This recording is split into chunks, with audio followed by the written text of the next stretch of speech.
Today the topic is our cycle of change. Now we all go through changes. Sometimes we choose to change, and other times change is forced upon us.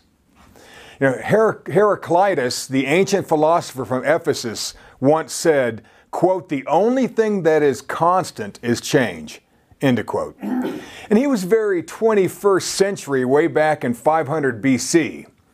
Well, a few years after Heraclitus insisted that ever-present change is the fundamental evidence of the universe, the last prophet of Israel, a guy named Malachi, he modified that equation. And Malachi told us that the only constant in the universe that doesn't change is God. Malachi 3:6. I am the Lord, I change not. In a world of sweeping change, we can have stability. God doesn't change so that we can change. You know, God designed His humans to push through our cycles of change, and He gave us plenty of tips on how to persevere when everything within us and everything around us tempts us to stop. God also reminded us that there's an elusive and limiting force. Call it resistance, call it the enemy, call it the adversary, but it's integrated into everyone on earth's change cycle. John 10:10. You know, there are 5 basic phases to this cycle of change, and I dubbed them optimism, resistance, decision, hope, and ownership. Now, completing this cycle always brings success. Optimism, resistance, decision, hope, and ownership. It always brings success. This is our cycle of change. Now, the cycle of success. At times, I've frustrated myself when I started something and never finished it. Has that ever happened to you? It seemed like such a good idea at the time, but it began to fizzle. What happened? You know, was it the choice or was it me? I thought I had enough energy and conviction to carry me through, but I got thrown off at some point. I think we've all gone through this. All humans go through this. Now, other times I set my mind to something and I just bulldoze my way toward that goal, and nothing and nobody is going to stop me. Now, why am I successful sometimes and I fail at other times? Well, understanding how to keep going, how to power through the primal cycle of change is the purpose of this paper, the purpose of this teaching. Now, I was inspired to personalize this topic when I read an article called The Emotional Cycle of Change by Don Kelly and Daryl Connor, 1979. And I also give a nod to Elizabeth Kubler-Ross for her groundbreaking theory on the 5 stages of grief from her book On Death and Dying, 1969. And with different words and examples, we all basically will say the same thing here. I'm going to use words that resonated with me. And let me give you a little visual to explain this cycle that we all go through each and every time we encounter change. Picture your change cycle like a deep, rocky, wooded valley between 2 steep hills. You can see across it. You know, getting to what is the top at the other side is your goal. And you have no idea what you're really getting into, but you're pumped. You're excited. Your uninformed optimism begins your honeymoon phase. You are optimistic. You're optimistic. You know what you want. It's exciting. You know, woo! Woo! You see? And as you enthusiastically descend into the valley, roots grab at your toes. Rocks roll under your feet. Branches slap at your face. And this is much harder than you thought. And you begin to second guess yourself. That old voice inside your head tells you you're crazy. Again, you know, turn around, just go back. It wasn't so bad before. Your life wasn't so bad. Now sure you want more, but is it really worth it? Is it really worth this? You see, even the closest people to you are yelling for you, come on back, come on back. What are you doing? You're crazy. See, uninformed optimism has morphed into informed pessimism. And I call this slope resistance. Resistance. When you reach the valley floor, it's getting dark, and you ask yourself again if you should go back or keep going. Your body wants to quit. Your early enthusiasm is pretty much gone by now. You're in the middle of a task.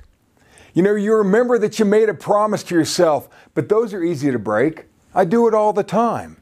Who's going to know besides me anyway?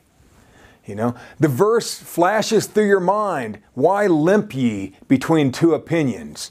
Or how long are you going to be paralyzed by indecision? 1 Kings 18:21.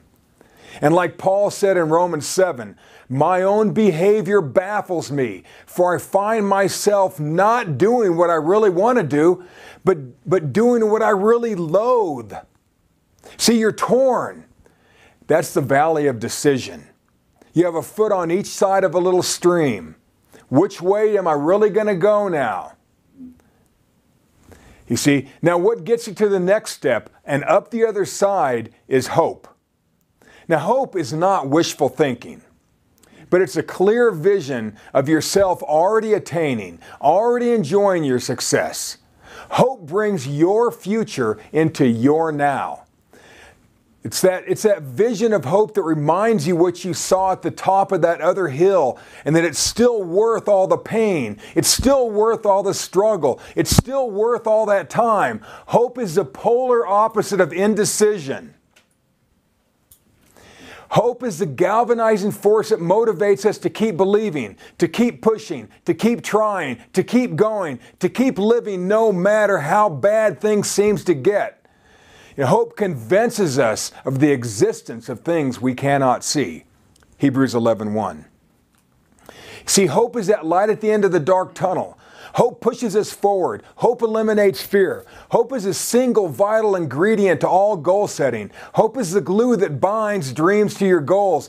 And when hope is lost, we're lost. When hope is found, we abound. Sometimes hope is all we have. Hope is your why. You quiet the voices of quit with hope. You persist through hope. Now you're now halfway up the far side of that other hill, that other mountain. You can see the top. You might hit a false summit or two. You see, but you're weary, but you're tougher now. You're tougher now. You're much tougher than when you started. And you've counted the cost, and you've determined that your goal, your hope, your dreams are still worth it. It's a lot more work than you ever expected when you started. A lot more work. You see, if other people can do it, so can I. So can you. You never realize how much time and work those other people put into that thing. They made it look so easy. They made it look so easy, but now you see behind the scenes that it wasn't any easier for them than it is for what you're going through right now. They went through the exact same cycle of change. See, as you persist, success will be yours. As you persist, success will be yours. See, you are just the type of person to do it. Now a side smile creases your face. You're getting closer. You're getting closer. You pick up the pace a little bit now. The rocks are tumbling. The branches are still slapping you on the face on the way up. It ain't easy. Rocks are rolling under you.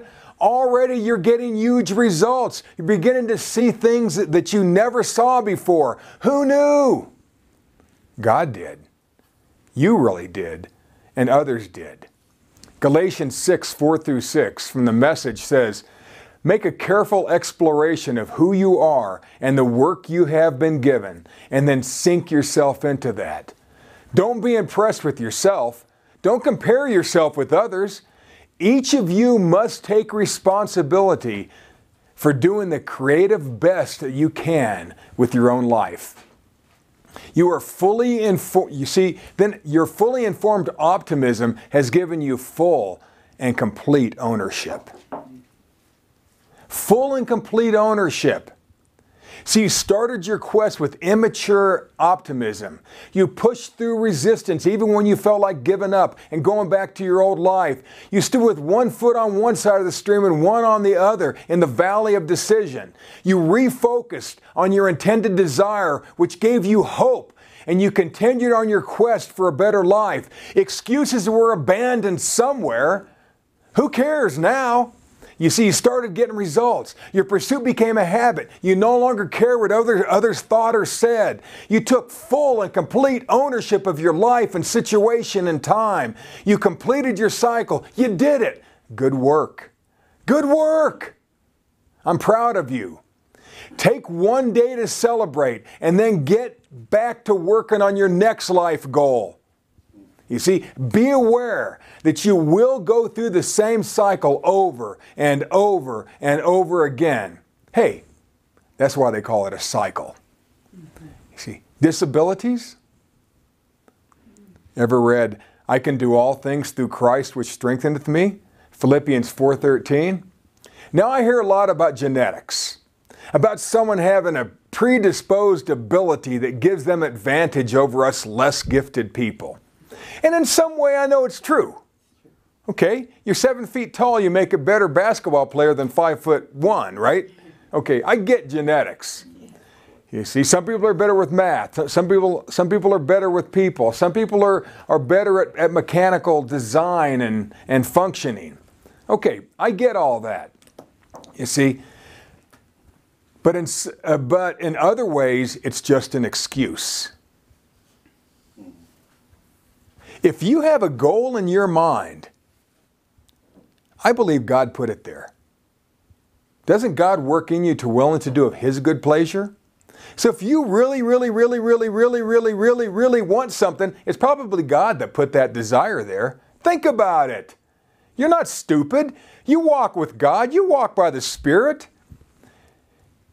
See, be mindful of thoughts that limit you. Now, I recently read the story of a beautiful baby boy who was born with a rare condition known as congenital amputation. He was born with arms that end at his elbows and legs that ended near his knees. Now, Kyle Maynard may not have the body of an athlete, but he didn't let that stop him. He became a champion wrestler in high school, winning 36 matches his senior year. No arms and legs? Kyle worked to become a CrossFit certified instructor, and he owns a gym. You see, he even trained and competed in the MMA competitions as a Brazilian Jiu-Jitsu specialist. He set records as a weightlifter. The guy doesn't have hands. You see? And he was the first quadruple amputee to climb, or should I say crawl, to the top of Mount Kilimanjaro.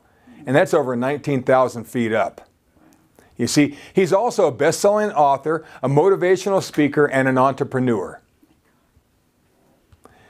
Kyle has not allowed his success to be defined by anything or anyone but himself.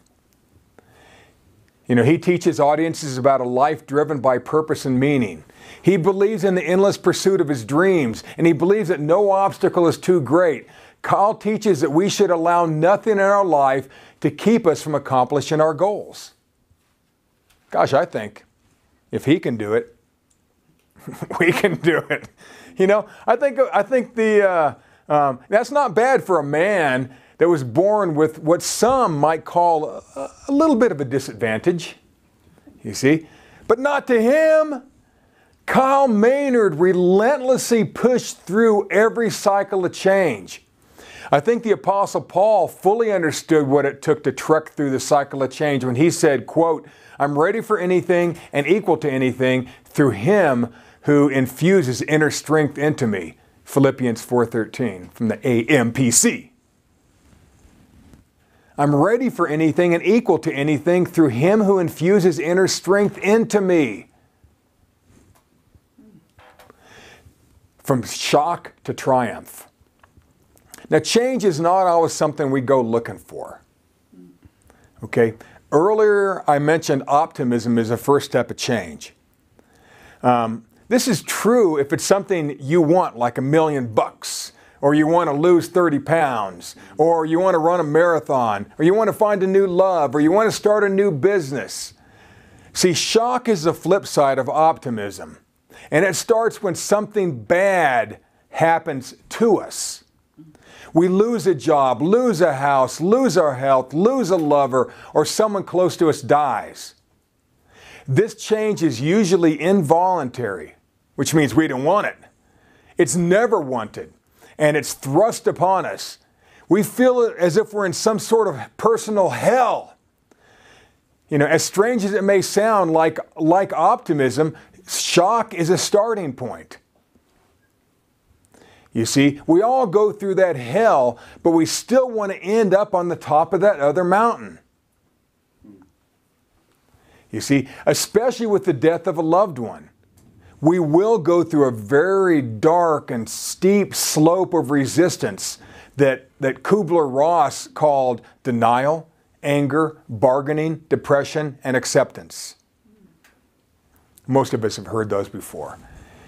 You see, and those are the same things said in a different way. And all those are is resistance. We just have to get through those things to start getting up the other side. And a lot of people don't want to, they start getting used to that. You know, denial, anger, bargaining, or depression. It's not until you hit acceptance that you take ownership of your situation that you really can have deliverance. See, and then we've gone through this now. Now we're once again straddling that creek on the shadowy valley floor of decision. And we make up our minds to get out of that dark place and start climbing. You ain't going to feel like it. You ever been depressed? You don't feel like doing anything. You see, you're not going to feel like it. You just got to do it. You got to make yourself do something that you don't want to do. It takes hope. See, the rest of the process is identical to the positive cycle of change now. Once you get through that resistance and you're at that point of decision, am I going to stay in that depression? Am I going to stay in that bad headspace? Or am I going to move ahead? Then you're straddling that creek. But if you want to keep going, then you got to have hope. And hope gives us the strength to keep moving. Hope anchors our thoughts so that we can focus our energy. Hebrews 6:19. You see, we take ownership of our feelings, our hurts, and we find a way to keep moving in the direction we want to go, need to go, must go. And it always has to be a must go. I must do this. I have to get through this. We've all known people who didn't get through the death of a loved one. And they wear black the rest of their life. Maybe not physically, but they do in their heart. You see, I'm not saying forget the person. My God, you don't ever want to do that. I'm just saying you don't have to die with them. We then reach the top just like before. You know, God is our protection and source of strength. He is always ready to help us in times of trouble. Psalm 46:1. He's an ever-present help in times of need. You see, quote, if God be for us, who can be against us? No one, no one, no one. Not even yourself. Not even myself. That's Romans 8:31. With the help of God, we cycled from shock to triumph. And I think you do need the help of God. And I think everybody on earth gets it. Wasn't Jesus the Savior of the whole world? Not just Christians. You think God helps the unbelievers? Well, you were once an unbeliever, right? Didn't think God helped you? Yeah, sure He did. Now some examples. Now there's so many sterling examples in the Bible of people who cycled through change. There's no way I can hit them all. I think about Jonah running away from God. dying in the belly of a sea creature, regurgitated and washed up on dry land, walking hundreds of miles to Nineveh, and fulfilling God's dream for the people of that great city. And then if you keep reading, then he went through the cycle again, because he got pissed off at God a second time. But that's just life. We're just going to keep going through it. It doesn't ever end. Call it the course of the world. Right? What about Peter walking on the water after he saw Jesus do it? Hey, look, Jesus, if you can do it, tell me to come out there and I will. So Jesus goes, come on out, man, the water's fine. Peter walks out there. He's walking on water like it's a moving sidewalk. And he's going, wow, this is cool. You see? But then he allowed resistance to stop him. Think about what would go on in your head if all of a sudden you're standing on water, and then what would you think? I can't walk on water. That's resistance. You see, his small-minded inner voice informed him that walking on the water can't be done. And that self-talk caused him to sink. Your self-talk will cause you to sink. Mine does too. Jesus saved him. You see, but no matter what, Peter still walked on the water. Nobody can take that away from him. And see, but he went through that cycle change rather rapidly. Okay? I want to do it. I did it. Whoop, I'm not doing it.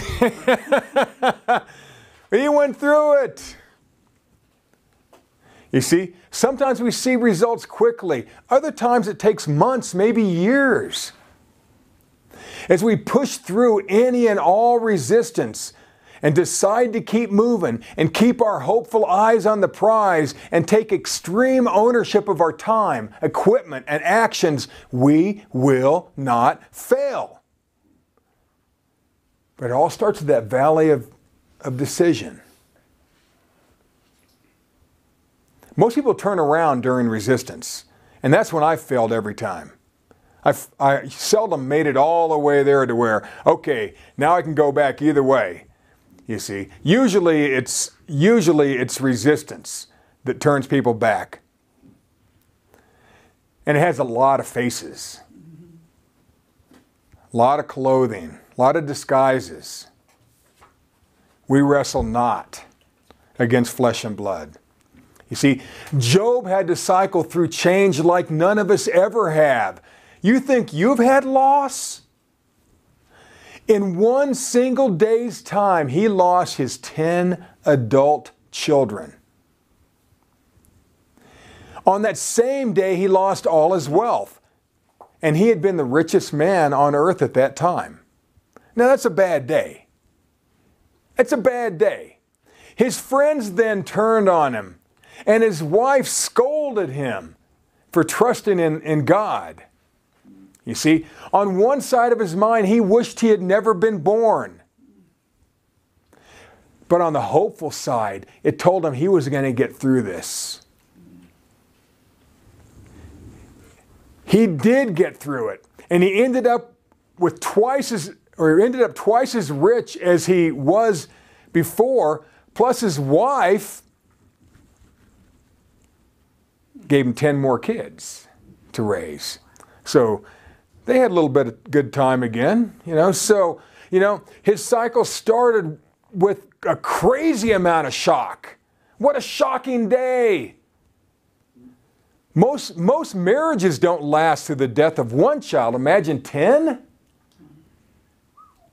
Most people couldn't handle that. He must have had a heck of a strong mind or trust in God. You see, he started his cycle with that crazy shock, but he ended up with great health, wealth, and prosperity. Now, that's not a bad cycle that he went through.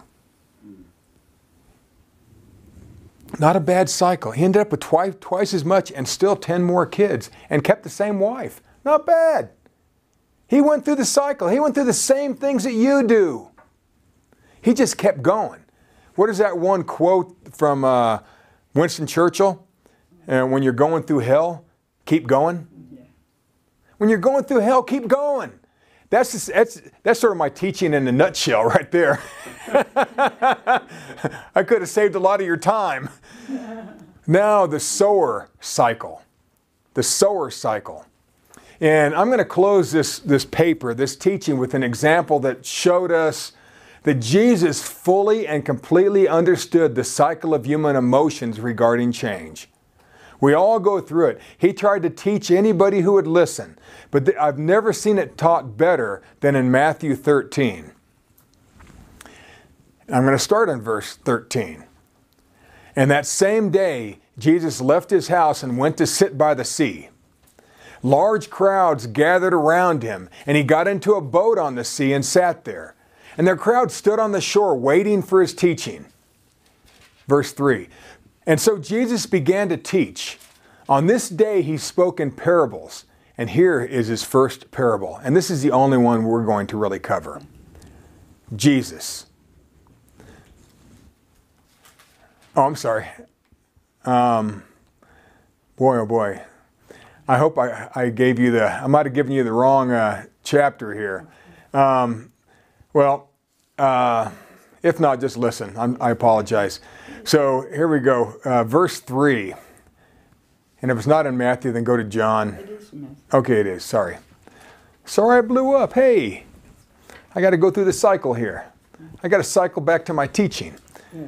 Okay, verse 3. Jesus, once there was a sower who scattered seeds.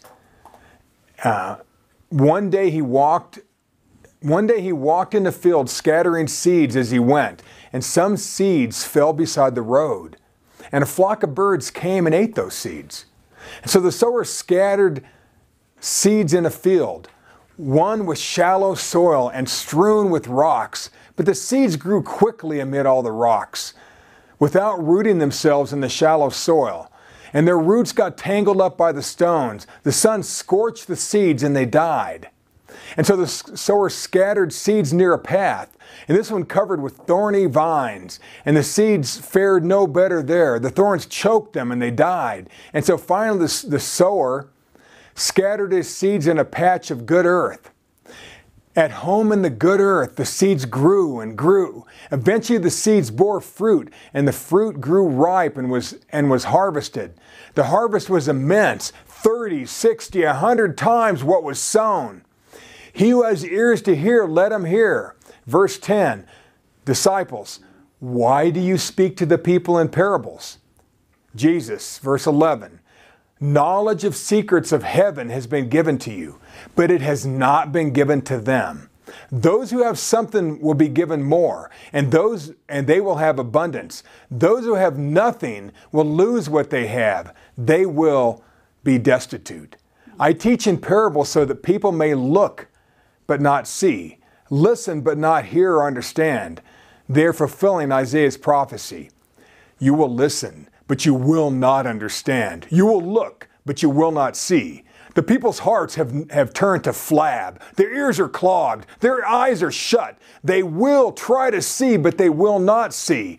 They will try to hear, but they will not hear. They will try to understand, but they will not comprehend. If they with their blindness and deafness so choose, then I will heal them. Verse 16, many holy prophets and righteous men and women and people of prayer and doers of good have wanted to see but did not see, have wanted to hear but did not hear. Your eyes and ears are blessed. This is what the parable of the sower means. It is about the kingdom of heaven. When someone hears the story of the kingdom and cannot understand it, the evil one comes and snatches away whatever goodness and holiness have been sown in the heart. This is like the seeds sown beside the road. Now, doesn't this sound like a type of resistance? It's internal. It's self-talk. It's all inside that person. Talk himself out of it. Didn't really even get started. And quit. Verse 20. You know, people hear the word of God and receive it joyfully, but then somehow the word fails to take root in their hearts. It's temporary. As soon as there's trouble for those people, they trip, and those people are the seeds strewn on rocky soil. And here we see uninformed optimism. It's that euphoria that comes with a new goal, a new love, a new business. You're excited, you're pumped, you're stoked, you're jazzed, you're jacked. You see, how many times do people get all excited about something? They get super involved fast, and then as fast as they got started, they quit. You know, talk to anyone who's moved up in a direct sales or network marketing or MLM style business and ask how many people get excited to work with them and then quit. Well, she's going to tell you that most quit because they can't make it through the resistance. People quit because they don't understand resistance. They don't see. This is some of the mask of the adversary, of the enemy. This is so important. This is what stops you from reaching all or any of your goals. It's this. It starts with resistance. Like I said, it has many faces. If you don't talk yourself out of it, your friends or family are going to try to talk to you and make sense, talk sense into you. You ever had that happen? You know, they liked you the way you were. I liked you before you lost weight. You see, you were so cuddly and snuggly. Well, you know, get behind me, Satan. You know, I liked you before you ran every day and were gone from the house. You know, I liked you before you took on that new job and started making money. Now you seem to have a new set of friends. What happened to me? This is what happens. Because when you change, you change. A lot of things change once you start changing. You see, the people closest to you can hurt you the most. Ever have that happen? I remember I had a friend who was he was a black belt in some type of karate. And he lived in Boston at this time. And they had a big demonstration, and they had in the dojo, he asked his sensei, he said who can hurt you the most? What form? And he was thinking, like, would it be kung fu? Would it be taekwondo? Would it be jiu-jitsu? You know, what is it that could beat you? And he said, and he turned to my friend and he looked at him and he pointed and he said, those who are closest to me can hurt me the most. And that seems to be, and I think that may be true other than what you tell yourself. You know, so the people who closest to you could hurt you the most. You ever notice that every time you start making a major change in your life that someone close to you tries to talk you out of it? You want to lose weight, they bring a cake over. You know, you want to start working out and you hurt yourself in the gym. You know, I mean, there's always something that tries to stop you when you change. But you just keep moving, keep moving, keep moving. You see, they get into a fight with you. You see, they try to make you feel bad about yourself because they liked you the way you were. They don't want you to really change. Why? Because they're just playing into the enemy's hands. You see, it's just the way of the world, folks. Resistance is the course of the world, and the course of the world is resistance. Resistance is steal, kill, and destroy at some level. Verse 22, and you know people who hear the word, but it is choked inside them because they constantly worry and prefer the wealth and pleasures of the world. They prefer drunken parties to prayer, power to piety, and riches to righteousness. Those people are like the seeds sown among thorns. Now you get that one. It doesn't take much explanation. You know, these people, they like the way their life is. They don't want to change. They don't want to put in the time. They really don't want it. They like life just the way it is. Why change? Verse 23, the people who hear the word and receive it and grow in it, those are like the seed sown on good soil. They produce a bumper crop, 30, 60, or 100 times what was sown. How would you like your life? How would you like to produce 100 times more than you are right now? What about 30 times? 60 times? That's what he's saying here. These are the keys to the kingdom, folks. If God supplied all our need according to his riches and glory, and you know how rich he is, He inhabits eternity. He inhabits the universe. He inhabits you. He loves you. He works in you. He directs you. He gives you revelation. He gives you inspiration. God is always with you. He exists for you. God exists for you. So why wouldn't He want you to have 30, 60, 100-fold? You ever have kids that were struggling, grown kids? It's miserable when they go through hard times. It hurts you. You thought you taught them right, but then they keep making the same mistakes over, just like you did when you were their age. You know? But imagine if they had 100 times the money that they had. You think their problems would be less? Or even 30 times? How about 10 times? How about 5 times? You see, this is the end of the cycle. You planted, you watered, you fertilized, you prayed for rain, or you brought in water. You worked it, you worked it, you worked it, you worked hard, and God gave the increase. God always gives the increase. There are 5 basic steps to any cycle of change. 1, optimism, or at times shock, kicks it off, starts it off. You look forward to the end result. If it's optimistic, you're just excited. If it's shock, it's like, I got to get past this. 2, resistance. She tries her best to beat, to slow, or to stop you. The course of the world. 3, the valley of decision. And this is where the real work begins, folks. Now 4, hope. It helps you get going when you don't feel like going.